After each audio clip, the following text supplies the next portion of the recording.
Hi, I'm Brittany, and I'm continuing my Rising Ascendant Sign series. So, what is the rising or the ascendant sign?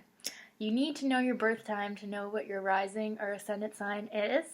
It is the sign rising at the east point at the time that you're born. It shows a lot of how you act in situations, how others see you, how you respond to things, and Martin Schulman calls it your karmic doorway, which is the way that the rest of the chart, the rest of your birth chart, can get out of your birth chart and be expressed. So it's huge. You might even identify more with your rising sign than your sun sign. I do most of the time. It's an essential part of us. Anyways, okay, so Cancer rising. So Cancer is ruled by the moon, and these people, they have like a Cancer face, like a moon face. They look like the moon. There's something odd and dreamy and something, they just look out of this world, usually pale like the moon. I don't know, I don't know how to describe their look except it's moony. Okay?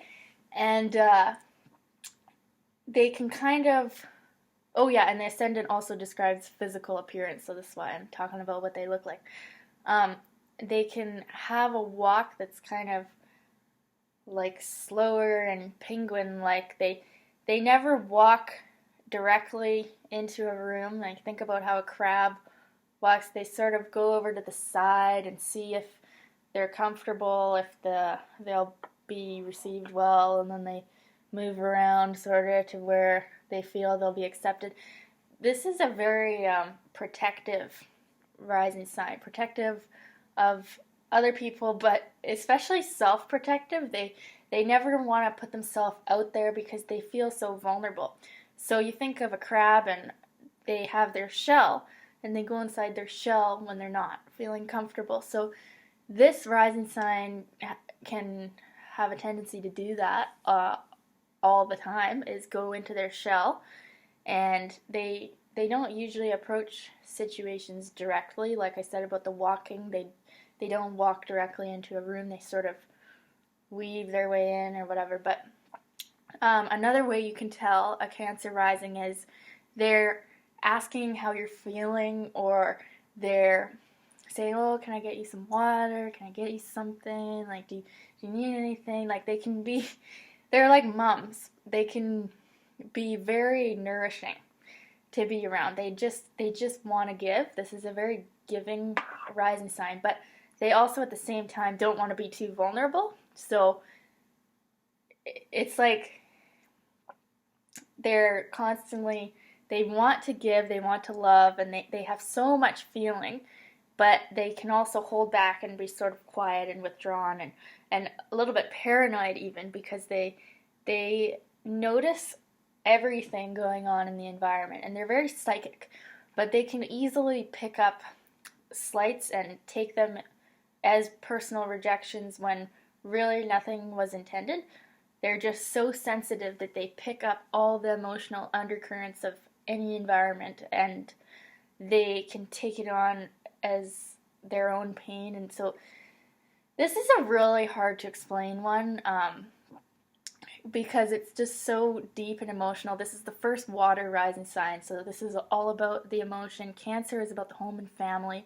These people can be very attached to their home and family, whether or not these are good memories or bad memories. Either way, they can be very attached to that early home life. And it's also always very important to look at the moon and what sign the moon is in and how the moon is being aspected and which house it's in, because a Cancer rising with an Aries moon is going to respond really differently to situations than a Cancer rising with a moon in Pisces. Okay, so you have to look at the whole chart always, but especially I find with this rising is the moon is of huge importance and how the moon is being aspected. If the moon is being badly aspected, it can be really difficult for these people to gain a positive feeling about themselves, which is what they really need. Because some of the most positive qualities of this rising sign is the ability to express everything in their chart with so much soul and feeling behind it.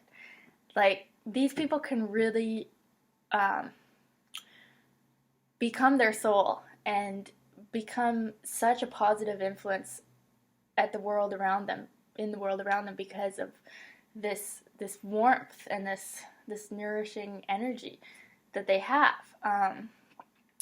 So it's a really special one to see, but I think it can be difficult to become the positive side of this ascendant because of so much negativity in the world. And this one, Cancer, is very receptive. They tend to absorb everything in their environment. So it's really important for them to choose their environment carefully, because they will take in a lot of the atmosphere around them, and they might take on emotions and think that they are their own emotions when really they're just so sensitive.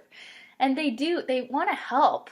And so they can easily become your feelings in attempt to try to help you heal them, kind of like a shaman or something. But what they really need to learn is to first have a sense of home within themselves, have a sense of peace, and know what they need to do to be comfortable, because they're always trying to gain a sense of comfort in their day-to-day lives, but it can forever elude them because situations are so unstable, and with their emotions changing with the tides of the moon, because this is ruled by the moon, it can be hard to get that groundedness with this one. But it's hard, but it's not impossible. And many, I would think, great artists, great parents would have this, because they're just very unconditionally loving and warm. But they can really hold on to the past a lot, and the past hurts, and be sort of unforgiving. But they do forgive. It's just that things hurt them so deeply, and they're so connected to the past that they're not going to forget anything that's ever happened to them.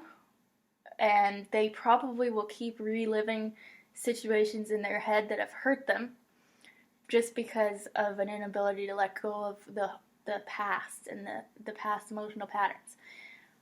But once they learn how to let go of these things, they can be really good at understanding what it is that's still emotionally affecting them, and also understanding what is emotionally affecting others, because they're very psychic, and then being able to help others release this as well. Another thing, so Cancer rising, so Gemini is usually on the 12th house or in the 12th house. And what's in our 12th house is something that is very hard for us to put our finger on. Like, our first house is ourself. It's how we see ourselves. It's how others see us. But our 12th house is a hidden part of us. So what Cancer rising really needs to find out about themselves is their ability to think for themselves. Gemini is about the mind. So these people don't need to be told, oh, get in touch with your feelings. No, they are very in touch with their feelings. And they're in touch with everybody else's feelings, whether or not we are or not. But these people need to get in touch with what they think about things, because they can so easily actually lose their mind in around a lot of groups of people, or when they're out and about, they can have a hard time even thinking because they're absorbing so much feelings. So it's really important for them to have some alone time to just think.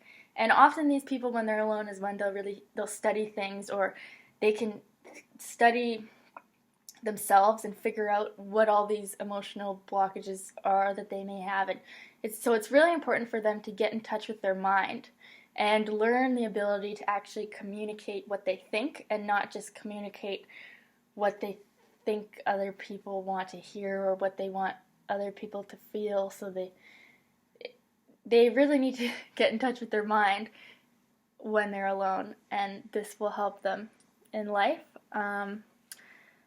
What else about Cancer rising? I have known a lot of Cancer rising guys.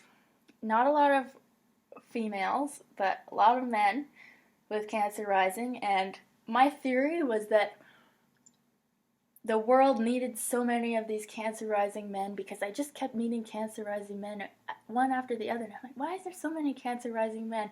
But then I thought, you know what, we're approaching this new age where like the divine feminine is supposed to be taking over. And I really think it's about, letting go of that old mean, strict dad parent that we have had over the years. And these Cancer rising men, would not be dads like that. If there needs to be more Cancer rising dads, is what I feel, because they will be very nurturing and very warm to their children, and we can raise children who will have more confidence in themselves because their dads won't be so hard on them. I don't know.